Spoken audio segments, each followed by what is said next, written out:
Greetings! What is flight? How does an airplane weighing up to 575 tons get off the ground, supported by nothing more than air, which is evasive and light? Well, a better question might be, what is lift? Lift is a principal concept in the field of fluids. Fluids, that's right, air is a fluid. It deforms very easily. Simply put, lift is the resultant force of a fluid, like air, flowing past a body at a higher speed over the wing than under the wing, thus creating a pressure difference. This pressure difference causes an upward force on the wing, lifting the plane. When an aircraft is given a forward force by a turbine to create thrust, the only forces that impede it now are weight and drag. Drag is the force acting opposite to the relative motion of an object moving through a fluid.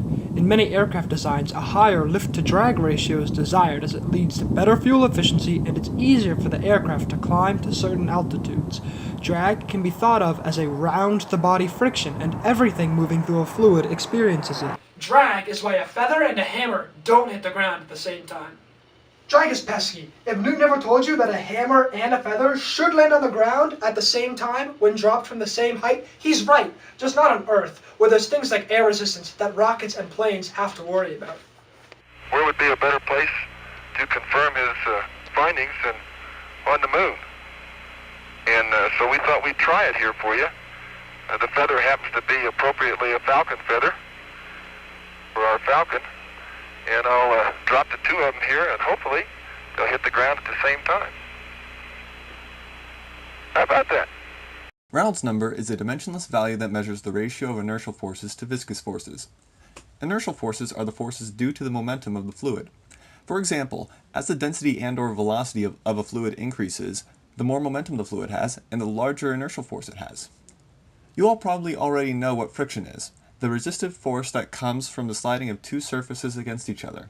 Viscous forces can be thought of in the same way, except this pertains to layers of a fluid.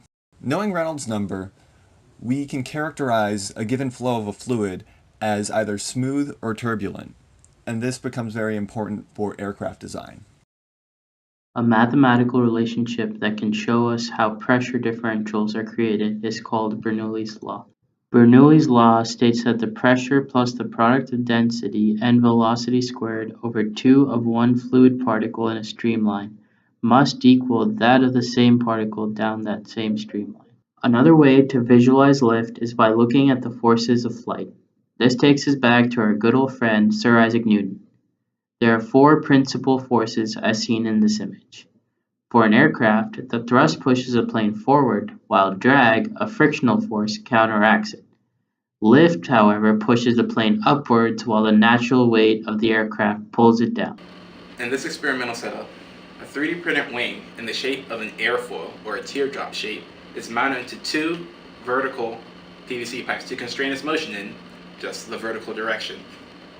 In principle, as airflow encounters this airfoil, pressure differences from the top and the bottom allow for this apparatus to move up and down.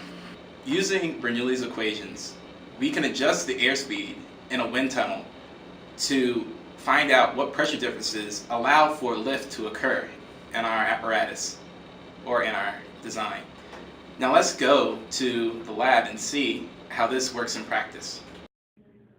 To gain a better physical appreciation of lift, let's look at an actual experiment aerospace fluid dynamic engineers run all the time. This experiment is testing an airfoil in a wind tunnel and can be used to help empirically determine how good a certain airfoil is at generating lift. It takes a lot of design, math, engineering, and creativity to milk the most out of pressure differentials. The perfect airfoil is as strong as possible, as light as possible, and has air going over the top as fast as possible, the bottom as slow as possible, and reduces drag as much as possible. Quite an engineering challenge.